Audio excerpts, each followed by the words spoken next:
Okay, good morning, everyone.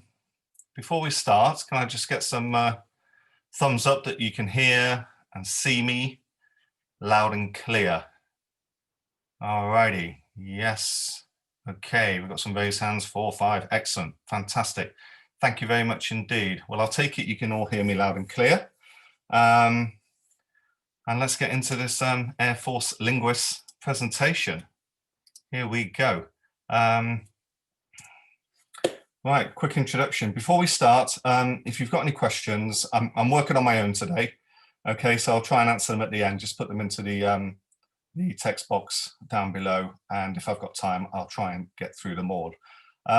Introduction, right. Good morning, everyone. I'm Sergeant Jim Solly. Goodness, 24 and a bit years in Her Majesty's Royal Air Force. I'm a linguist, have been all my life, professional life. Goodness, I started off just before the turn of the century. I was sent on a Russian course. Okay, so I did, goodness, about 15 months at a language school called Chicksands down in Bedfordshire. Then I wanted to be an airborne linguist, so I wanted to fly on this aircraft here. Well, before this aircraft, it was called the Nimrod, and then later on we got this aircraft, which is the RC-135 Rivet joint, based at RAF Waddington in Lincolnshire. That squadron sent me away to go and learn Serbo-Croat. So I went away and did Serbo-Croat for over a year. Then I went on to do Arabic for about 15 months in the south of England. And then my last language that I did about 13 years ago was Pashto, that they speak in southwest Afghanistan. So that's me. I'm now currently in a recruiting role. After 20 odd years of flying, my ears are burning. I was ready for a break and a ground tour, so I'm currently based at RAF Cranwell, and I recruit the aircrew into the Royal Air Force now. After this role in a couple more years, I'll probably go back to this aircraft you see on your screen, to RAF Waddington, and resume flying on the RC-135 Rivet joint. Okay, so what we're going to cover off today in no particular order. Okay, done the intro. We have a recruitment video for intelligence analyst linguist. Now, there's two variants of linguists in the Air Force. There's a ground-based linguist, which is intelligence analyst linguist. And then there's the airborne linguist, which we call a WISOP linguist. WISOP is short for weapons systems operator. Okay, so please bear that in mind throughout the presentation, two different kinds of linguists. We're going to talk about aptitude tests, okay, for those that need to do them. We're going to talk about the MLAT, which is the Modern Language Aptitude Test. We'll talk about travel, language training, language pay. We'll touch a bit on in-country language training. Towards the end, I'll talk about the application. And then there's just some silly bits, maybe some war stories if I get time at the very end of the presentation. So without further ado, just bear with me while I have a slight faff. We're going to look at the ground linguist recruitment video. Enjoy.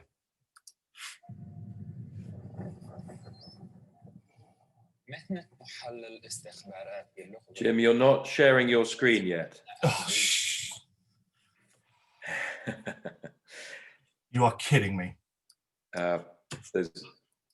Hit the share screen button. Apologies to the audience. This is the organizer intervening. Now we're going. I do apologize. Right. Okay. I'm so sorry. So could they hear me? We can hear you. And just, are you about to play the video? I'll just hang on and make sure that we can all hear that. Okay, so they've heard everything I've said. They've heard everything you've said, yes. Oh, fantastic. That's good. I don't have to repeat myself then. Right, back to the video. Apologies. Goodness, basics. That's good. مهنة محلل استخباراتي اللغوي ليست مهنة عادية. فنحن أصحاب هذه المهنة نمثل الآذان الصاغية التي تحافظ على أمننا جميعاً.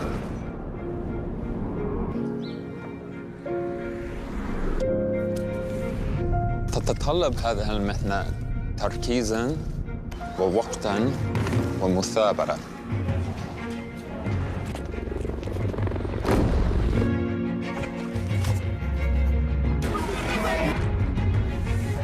أصبحت شخصاً لم أظن مطلقاً أن أكونه يوماً ما. الأمر أكبر من مجرد الاستماع، إذ يتعلق بالثقافات التي ستتفاعل معها ووجهات النظر التي ستكونها. تقاضيت أجراً للتحول من شخص ليس لديه خبرة إلى ما أنا عليه الآن خلال 18 شهراً فقط. وفي الوقت الحالي استخدم هذه اللغة لأساعد في اتخاذ القرارات التي تنقذ الأرواح في أقل من الثانية لتكون الغلبة لنا. So, does this sound like an ordinary job to you?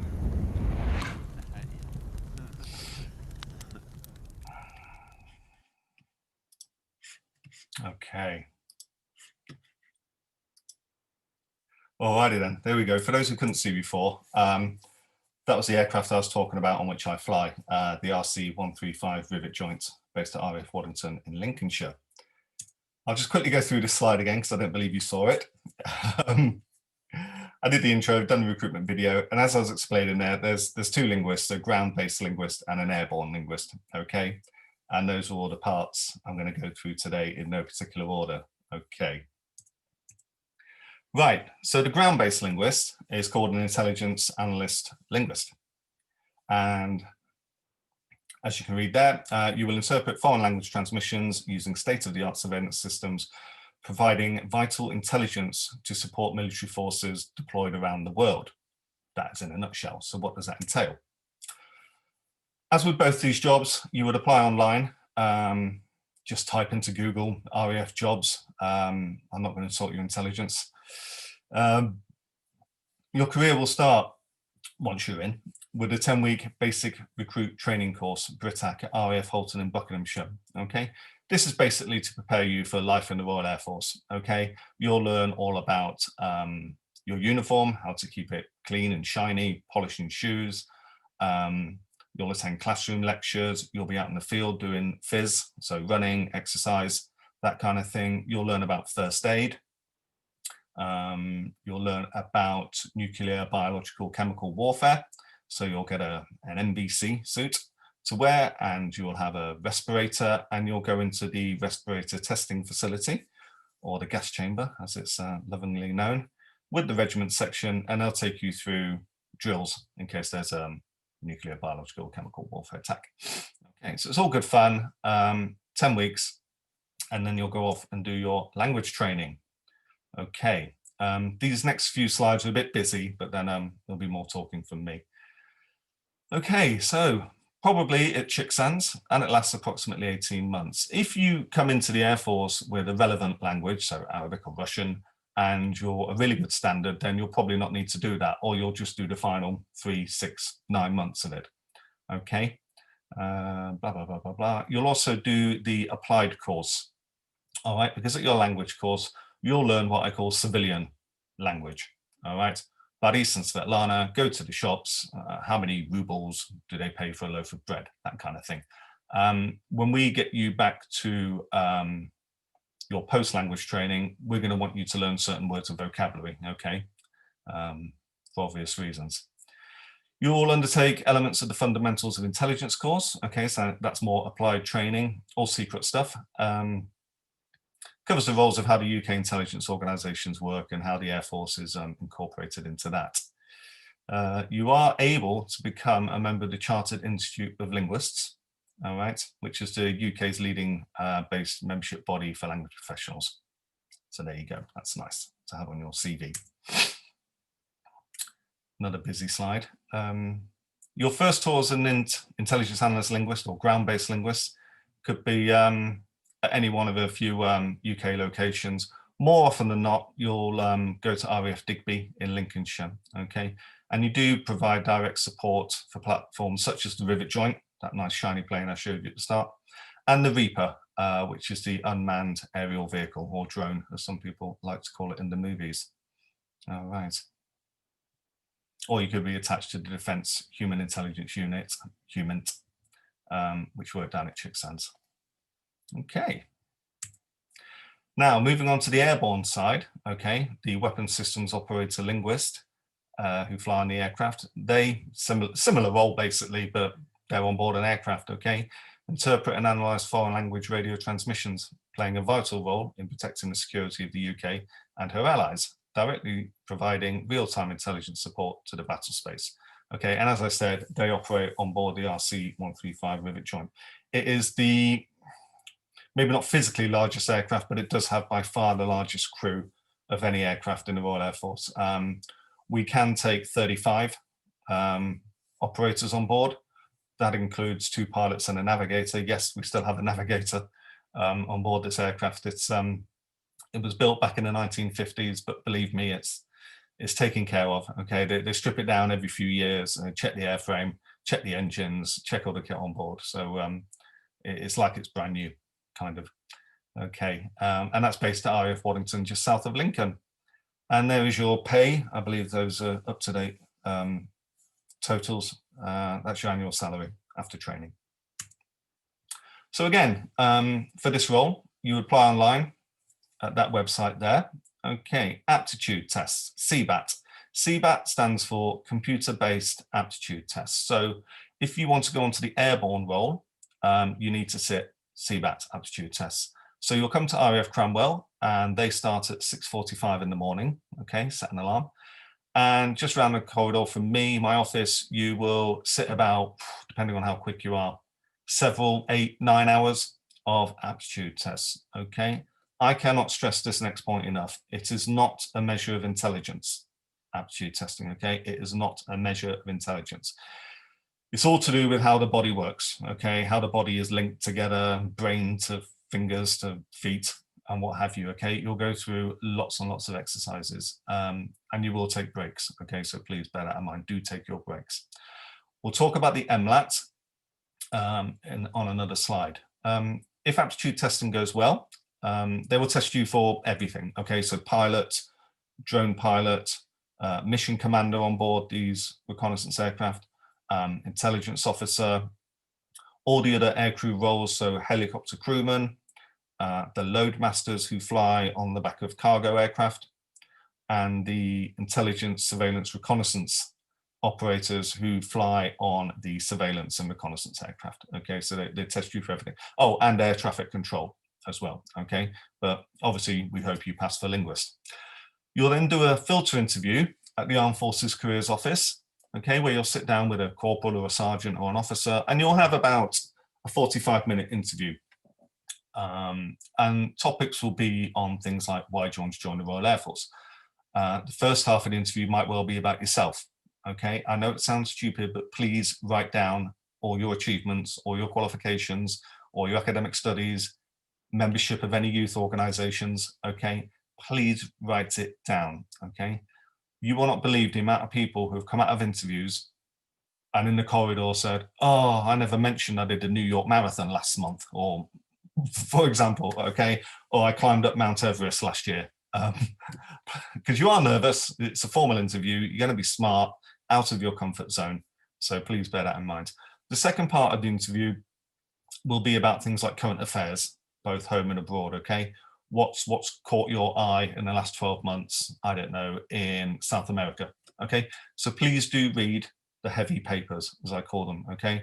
Whether they're a center paper, left, right, just read the heavy papers and magazines, okay? And because you'll be expected to know about what's going on around the world. Excuse me. Medical, especially for the airborne, you will go through a very thorough medical, okay?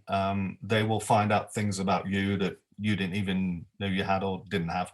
Again, like aptitude, there's not a lot you can do about medical, except perhaps gain weight or lose weight, all right? An old story I tell everyone is my arms are too short to be a fast jet pilot, okay? Back in the day when I joined the Air Force, I thought I was beautifully proportioned. However, no, from shoulder to fingertip, I was told I could never be a fast jet pilot. That's fine, I wanted to be a linguist anyway, so everyone was happy. All right, fitness will come on to. OASC is the Officer Aircrew Selection Centre. Okay, so if you pass your filter interview and your medical and your fitness test, you come for a day back to Cranwell, and you'll be put into a syndicate with 4 or 5 other candidates. Now, those candidates might not all be going for the same job as you. In fact, they probably won't be. Okay, and the boarding officers won't know that, the 2 officers who are assigned to your syndicate for the day.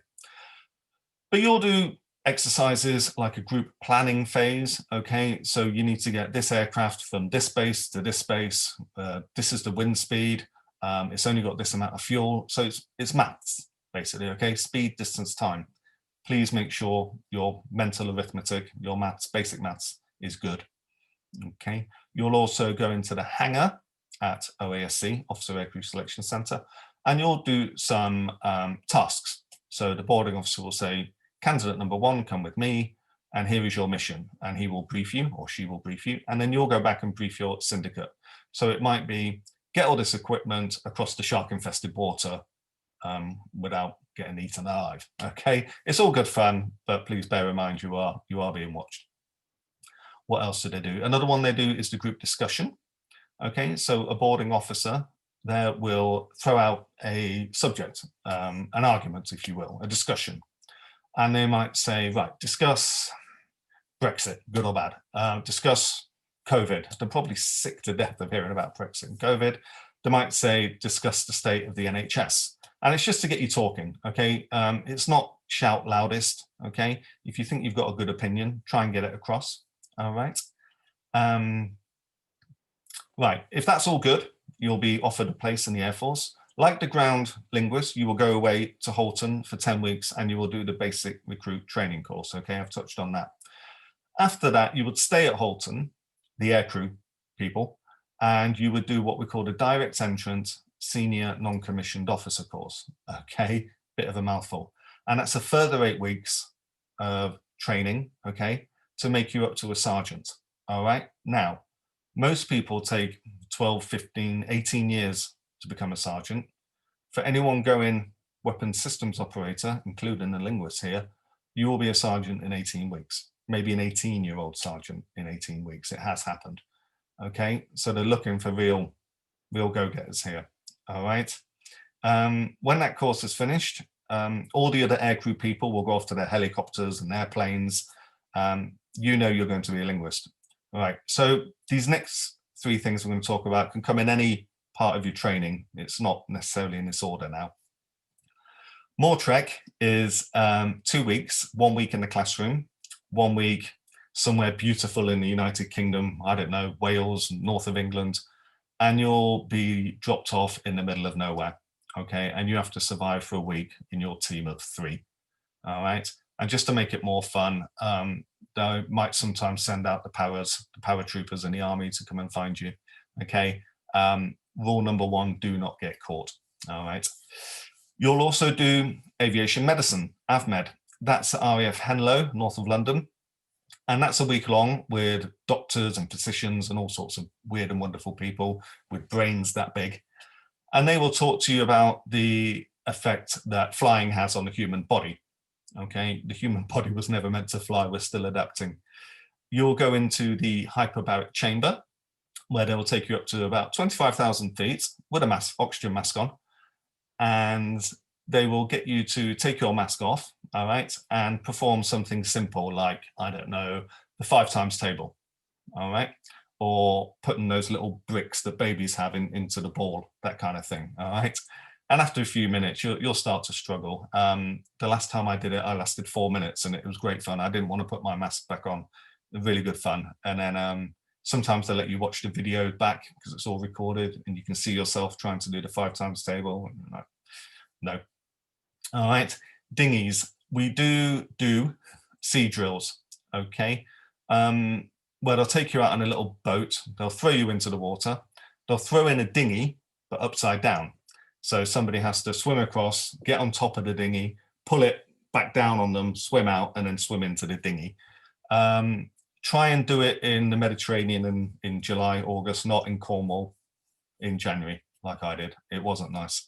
But yeah, you will have to do yearly checks and currencies, and The dinghy drill is one of them, unfortunately, if you're going to fly. You'll then go and do your language. Hooray. Okay, I'll come on to that. After your language training, you'll go back to Cranwell in Lincolnshire and you will learn all about aircraft and flying. How an aircraft flies, lift, weight, drag, thrust, elevators, ailerons, rudders, yaw, pitch, roll, that kind of thing. How does a plane fly? You'll learn about meteorology. Okay, weather has a massive impact on aircraft. You'll learn about airfield operations and airbase. Okay, and then finally, you will get to your operational conversion unit, which is how to fly on that specific rivet joint aircraft. All right, you'll do simulator exercises and all that kind of thing. Right, that's enough for that slide, I think. Okay, so here's some things that the two jobs have in common. All right, your first language will either be Russian or Arabic, okay, and last approximately 18 months at either Chicksands in Bedfordshire or Shrivenham in Wiltshire, Oxfordshire, sort of on the border. Okay, you will do all 4 aspects of the language, all right, not just 2 or 3. You will be expected, and you'll learn day 1, week 1, the alphabet. Okay, believe it or not, because if you can't pronounce the words correctly, you're off to a bad start. So it really is 8 hours a day classroom study. You will do this up to interpreter level in 18 months. If we need you quicker, we might say just do 15 months, okay, and get to a high level. It all depends, okay? And I'll get onto the reason of why it needs to be in 18 months in a second. You will do 8 hours classroom study a day. Perhaps on a Wednesday afternoon, you might be given time off to go do some sport, because sport's quite a big thing on a Wednesday afternoon in the military. All right, you might also be with members of the Navy, Army, different ranks, higher ranks, lower ranks. Okay, so you might be course leader 1 week, just little things to bear in mind like that. Evening hours, yes, you will be expected to do homework in the evening. If you prefer working by yourself, then please do, okay? There's no pressure to join a study group. If you want to start a study group, please do. Again, no pressure. Nobody will think any good or bad of you. I prefer working alone. That's just me. All right, and vocab. 40 to 50 words a night, okay? And yeah, don't just learn it don't just learn it on a Thursday night for a Friday morning vocab test, okay? Like I used to. You will have to retain that vocabulary in your head. Okay. Right, this is a biggie, the MLAT, the Modern Language Aptitude Test. It is a tightly controlled exam paper. I believe we have them at 13 of our Armed Forces careers offices nationwide. This is to test how quickly a student can learn a language, all right? It is understood that anyone can learn a language, okay, debatable, but anyone can learn a language, even if it takes 50 years, okay? You're now in the Air Force, the taxpayer is paying your wage, okay? We cannot have you taking several years to learn a language, hence 18 months, okay? It's all about bang for your buck, all right? So this paper is taken by anybody who wants to be a linguist in the UK military, so Army, Navy, Air Force. All right, the pass mark is 118, so 118. Here's the bad bit. You only get 1 attempt, okay? However, if hopefully you're good at languages and your grammar is great, you should pass it, all right? There's nothing modern about it. It was written in the 50s by a couple of American professors, I believe, but don't quote me on that one. Very little information online, okay? It is tightly controlled. Travel. You're in the RAF. What do? We fly, okay? You will travel. Even if you're a ground-based linguist, okay, you will deploy out to a theatre, okay? So whenever we've landed from the mission, the ground linguists will go through the recordings of everything we've heard and go through it slow time, because on the aircraft, you only get 1 go, okay? If you miss it, that's it. Yeah, no pressure. We do go to the States a lot, okay? Nevada for an exercise called Red Flag, just in Southern Nevada, and you normally stay in Las Vegas, okay? We usually go for the first 6 weeks of every year, so sort of middle of January until the end of February. If we go through a period of doing it every year, you will get sick of Las Vegas. I kid you not. The last time I went, I paid my own way to come home because the aircraft was going to be out there another week. I wasn't required for work, so I just paid my own way to come home. People think I'm mad, but no, it's great for 5 nights, but no.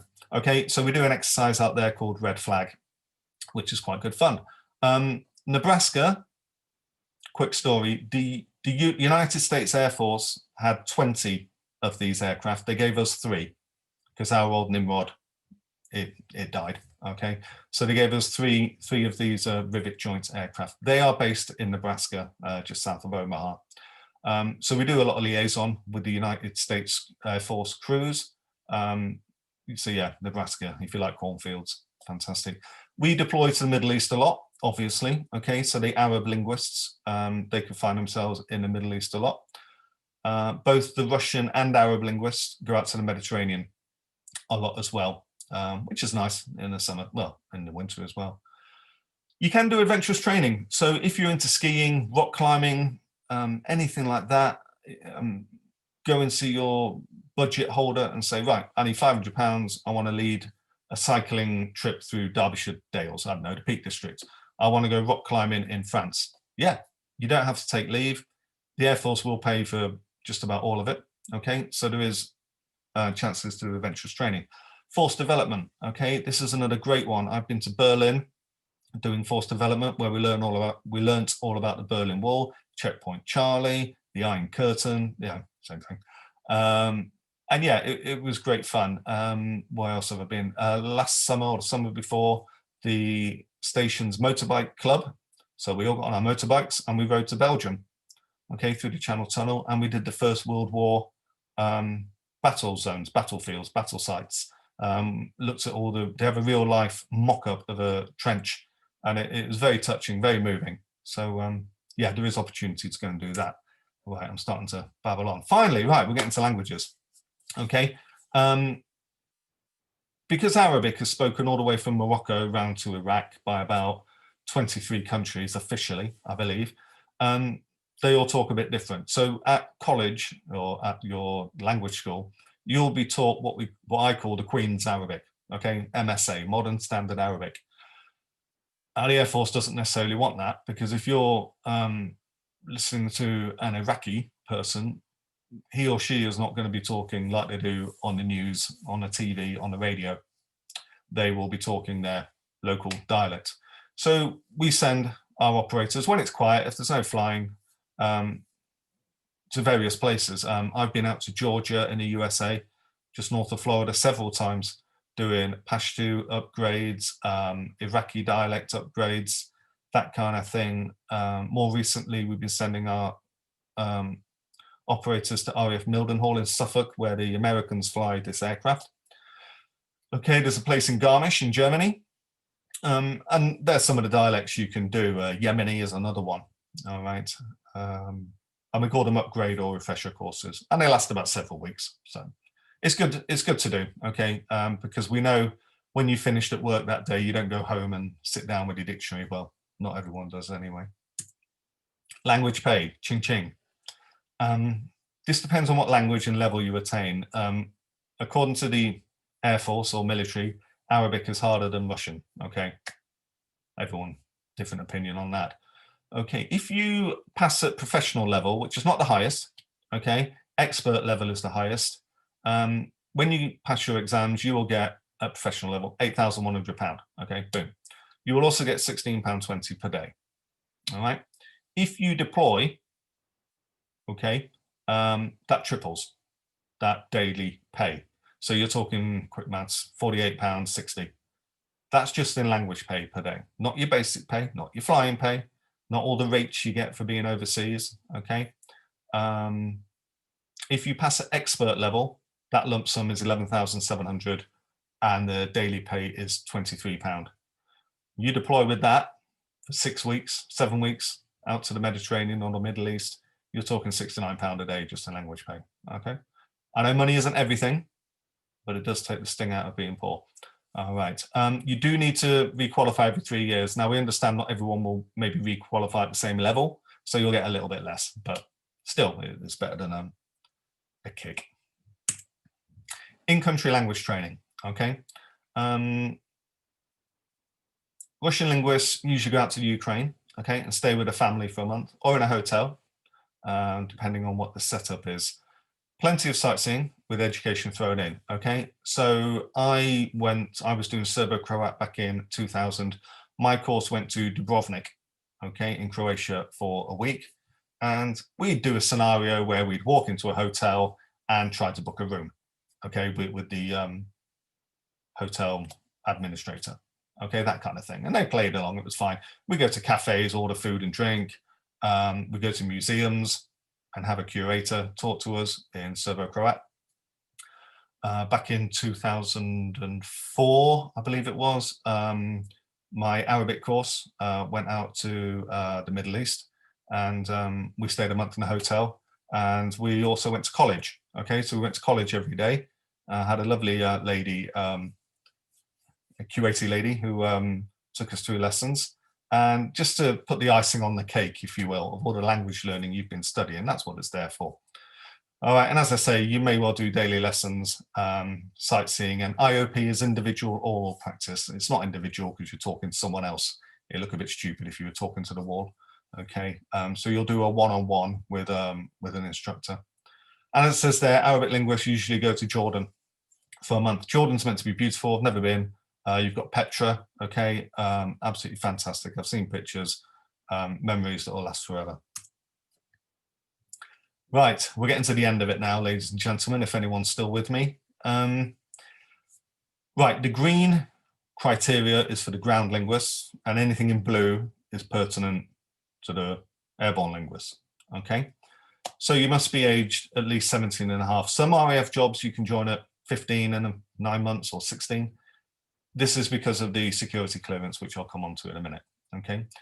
The oldest you can be to be an airborne linguist is 32. If you want to be a ground linguist, we'll take you up to age 47, okay? Now, as you can read there, the GCSEs, it doesn't sound difficult, that, okay? But as I always say to people who want to be aircrew, all right, it's not a 5 GCSE job, and it's not a 5 GCSE salary, okay? All right, people look at that and go, oh, hang on, I've got degrees, I've got A-levels. Yeah, but try and learn Arabic to interpreter level in 18 months, you know, bit difficult. So, yeah, please bear that in mind. Right, no prior language training is required, but is desired. The reason why we now say this, which seems stupid, I know, is because not everyone's school teaches languages anymore, okay? Not everyone can do French A-level or Russian GCSE. So it's not fair on the applicant if they've not been given that opportunity, okay? This is a big one, all right? If you remember nothing else, please remember this. You must be a UK citizen from birth. Oh, it's just changed, or dual British-Irish, okay? Please bear that in mind. You must have resided in the UK for the last 7 or 10 years immediately preceding your application. This does not include a 4-week holiday to see grandma in Canada, okay? We understand people go on holiday, maybe not this year, but we do understand that. But if you spent a significant amount of time in a foreign country, we're going to need to know about it, and we might still say no, okay? Parents and or spouse must have UK citizenship. The reason why we do this, okay, is because of top secret security clearance. All right, I would not be allowed to go join the Russian Air Force, for example, the Italian Air Force, the Swedish Air Force. They just wouldn't have me in there because they want to know where I've been. Why am I joining their Air Force, okay, if I'm a UK citizen? You must commit a minimum of 3 years if you're a ground linguist, or 12 years after your specialist training.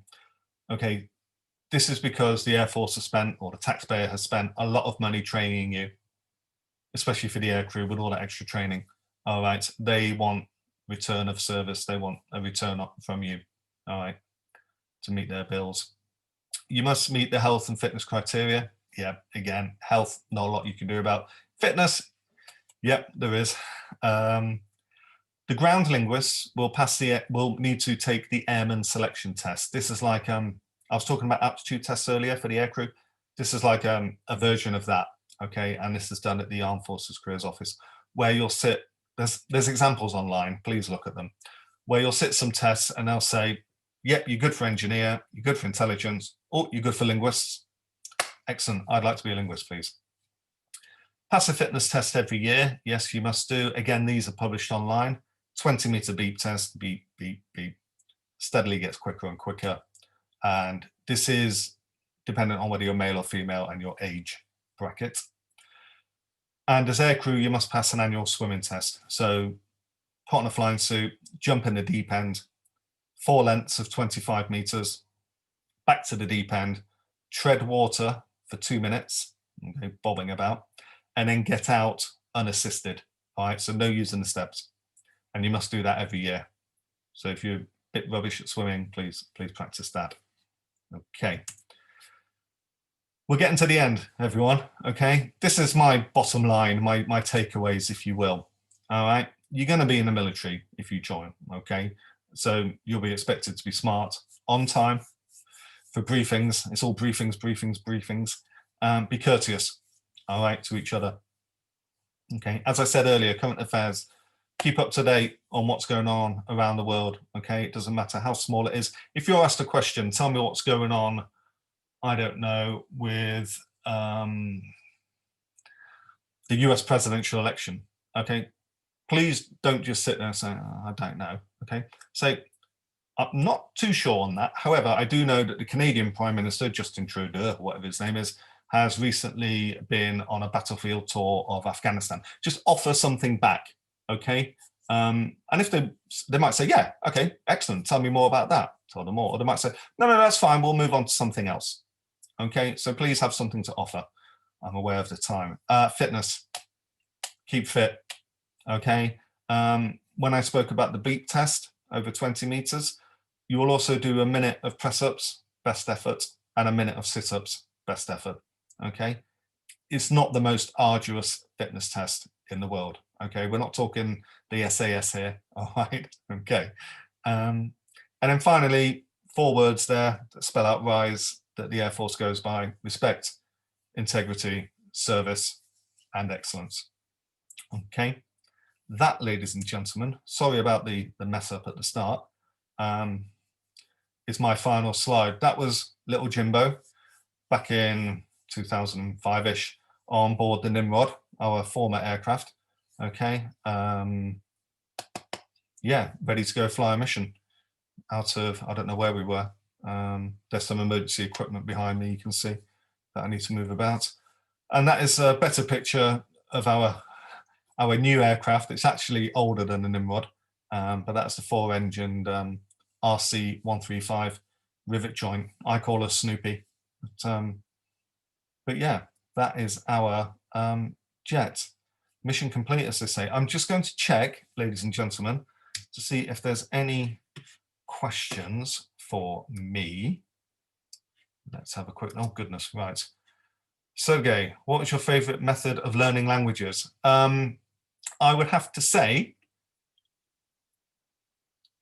I used to have quite a good photographic memory. So the night before a vocabulary test, or even the morning of a vocabulary test, I used to be able to, I was doing Russian, I used to be able to read about 50 words and learn them in about 90 seconds, okay? Which was great for passing a test, okay? But come Monday morning, forgotten it all, okay? So that's a rubbish way of learning languages. You've got to also remember, before, when I was learning languages, there wasn't no internet. I mean, now, if I was learning Russian, I'd probably watch The Americans on Amazon Prime, brilliant series, okay? Lots of Russian in that. There's so many materials out there now. We used to get a book that thick, and that was it. You read in black and white. I know, I'm old, and read through it. Okay, so having not done a language in a while, yes, Carol, I answered the one about upper age limit on recruitment for ground linguists, 47, for airborne, 32. What's the justification for a dedicated RAF linguist role? Good question. How do you liaise with other government language services, e.g. GCHQ? Teresa, thank you for that. Brilliant question. What's the justification for a dedicated RAF linguist role? Okay, primary role of the UK's armed forces is defence of the nation. All right, we need to know what the baddies are doing. Okay, so whether it's the Navy in submarines or on boats, if it's the Army in their tanks or living in a field on the border of another country, or if it's the Air Force using satellite communications or an aircraft, we need to know. They do it to us. Okay, the Russians come down the west coast of Norway, they fly around North Scotland in their version of that, and they stay in international airspace, as do we. It's all a big game, okay, that politicians have us play. We used to liaise with GCHQ quite a lot, many years ago. For some weird reason, above my pay grade, I don't know why that doesn't seem to be the case anymore. Yeah, we used to liaise with Q all the time, but not so much anymore. In fact, back in the old days, about 90% of our product was for GCHQ. Okay, it depends what the customer wants. Zuzana, excuse me, if my do we have to be English native speakers to be able to apply for this? That's a good question. Well, you need to be British, okay, since birth. So yeah, I think we assume that you've lived in the UK pretty much all your life and your English would be up to a good standard. You do need to have GCSE grade A to C or 4 to 5 in English language as well as maths. Okay, so we expect your English to be good. Are there any roles for language teachers? Carol, yes, I should have mentioned that. We have military instructors, we have civilian instructors at Chicksands and at Shrivenham. Yeah, so in fact, they're crying out for language teachers. If my languages were better, I'd probably like to go and do that myself. All right. If you have very mild asthma, anonymous attendee. Well, Mr. Anonymous or Mrs. Anonymous attendee, I'm not a doctor. I'm not allowed to give medical advice. Okay. The Air Force will go through all your medical records and check with you. Asthma is a weird one, a funny one. It depends what day of the week it is.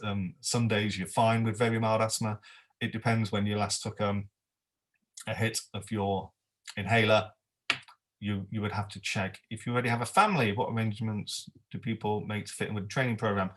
Depending on how long your course is, like on a language course, you may well have to, Claire, this is you, sorry, Claire Thompson, you may well be able to get a married quarter, so live on the base, subsidized accommodation, subsidized food, I should have mentioned that as well, 38 days annual leave a year, free gym membership, Lord knows how much that costs, but every base has got a gym.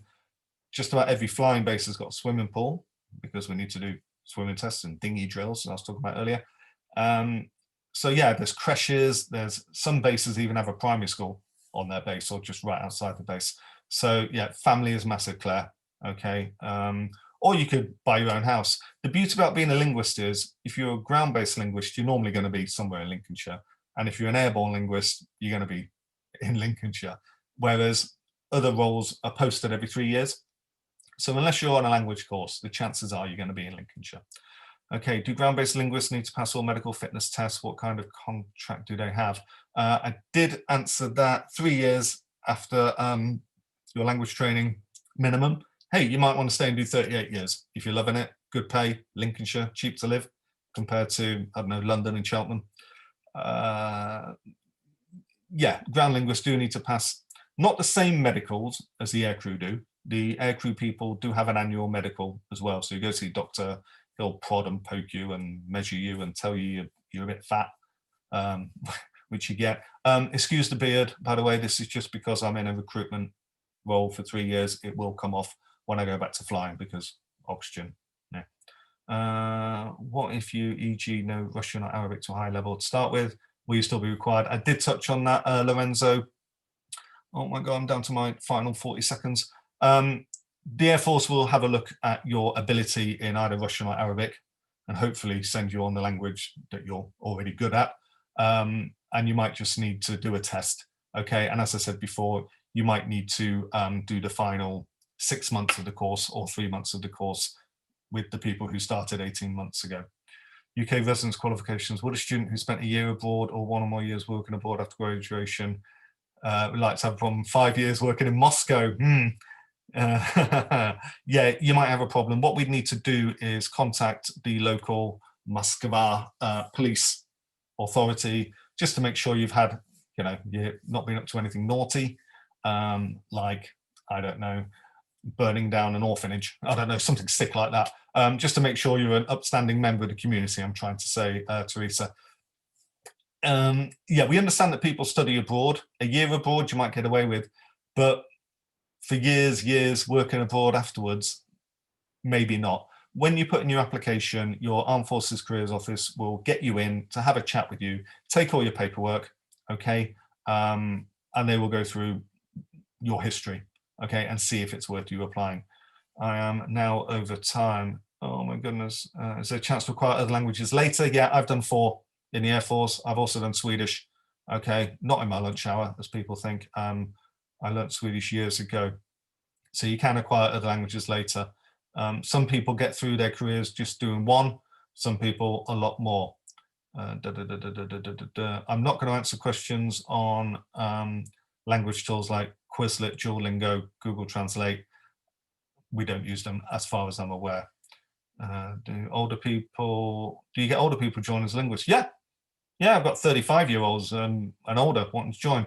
I had an engineering officer at an event last year who was 46, wanting to be an engineering officer. Okay, yeah, we understand people now have second careers. How in depth would you say your languages are? Well, I'm not as good as the day I left school, okay? And there is opportunity for career progression. If you're like me, happy sitting back, learn languages, being a sergeant all your life, never writing reports and getting lots of money. Yeah, if you want to progress to become a flight sergeant or a master aircrew, which is a warrant officer, then yeah, you go for it. Do charity events, help out at the local old people's home, whatever needs doing. That's the way to get promoted. Do you ever take part in university air squadrons? Yeah, we have people join the UAS. Okay, it shows you have an interest in the Air Force. You get paid to go flying. Not every university does UAS, so please check before you go. Female linguists, loads. You will not believe the amount of girls I've got ringing me up on a daily basis. All right, far outweighs the men. Okay, female linguists, massive. I say there's more females than there are males. No joke. All right, and we have airborne ones as well. Okay, there's often a time I've got Kerry on that side, Nikki on that side, in my ears. It's fantastic. Chinese, probably not, because the Americans take care of that side of the world, all right, and the Aussies. Same as Korean, okay.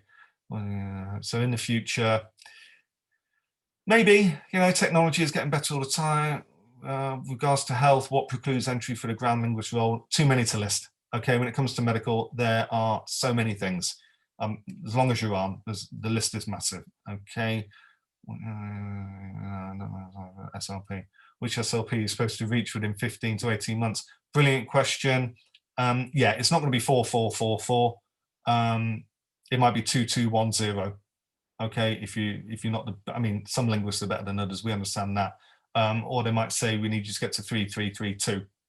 Okay, depending on what level you're going up to for the SLP. Right, guys, I'm sorry. I'm probably going to have my invigilator here. Jonathan, tell me off for going over a little bit, because I have done. Any more questions, please do get in contact with the Armed Forces Careers Office. They'll put you in contact with me. But I'm going to have to blow that away for a minute. I've gone over time. Apologies for the faff at the start. That was all on me. Checklists. Hey, should have had some checklists there. Aircrew, they live on checklists. All right, at the front of the aircraft, down the back of the aircraft. I didn't get a chance to talk about emergencies and that kind of thing. Wow, I thought I'd struggle today, ladies and gentlemen. I want to thank you all for your time and bearing with me. It was a load of information. Okay, it is a load of information. Please do your research online, all right, before you put in your application. But do apply. If you don't know, you know, you might never look back in when you're 70 and go, oh, I wish I'd joined the Air Force. Give it a go, okay? And if you don't get in first time, try again, okay? If aptitude test doesn't go well, you can retake every 12 months, okay, until you reach the age limit, all right? So please do attempt that. Right, ladies and gentlemen, again, many thanks for your time. I need to get away because there's someone else waiting to talk. So I hope that's been informative, and I look forward to seeing you all in the future. All the very best. Take care. Bye-bye. Okay, thank you. All righty. And there we go. Thank you, everyone.